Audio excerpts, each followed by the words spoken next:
A reading from Dom Prosper Guéranger's The Liturgical Year.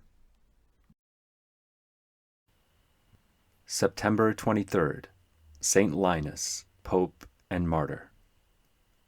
The lives of the first vicars of Christ are buried in a mysterious obscurity, just as the foundations of a monument built to defy the ravages of time are concealed from view. To be the supports of the everlasting Church is a sufficient glory, sufficient to justify our confidence in them, and to awaken our gratitude. Let us leave the learned to discuss certain points in the following short legend. As for ourselves, we will rejoice with the Church on this feast, and pay our loving veneration to the humble and gentle pontiff, who was the first laid to rest beside St. Peter in the Vatican crypts.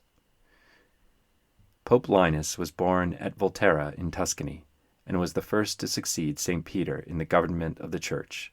His faith and holiness were so great that he not only cast out devils, but even raised the dead to life. He wrote the Acts of Blessed Peter, and in particular what he had done against Simon Magus. He decreed that no woman should enter a church with her head uncovered.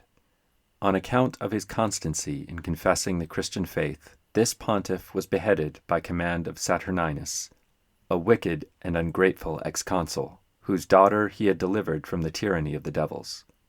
He was buried on the Vatican, near the sepulchre of the Prince of the Apostles, on the 9th of the calends of October. He governed the Church 11 years, 2 months, and 23 days. In 2 ordinations in the month of December, he consecrated 15 bishops and 18 priests. Simon Barjona was invested with the sovereign pontificate by our Lord in person, and openly before all. Thou, O blessed pontiff, didst receive in secret, yet none the less directly from Jesus, the keys of the kingdom of heaven.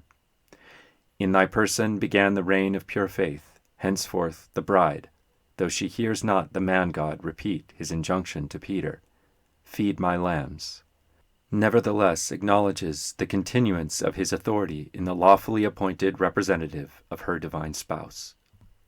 Obtain by thy prayers that the shadows of earth may never cause us to waver in our obedience, and that hereafter we may merit with thee to contemplate our divine head in the light of eternal day.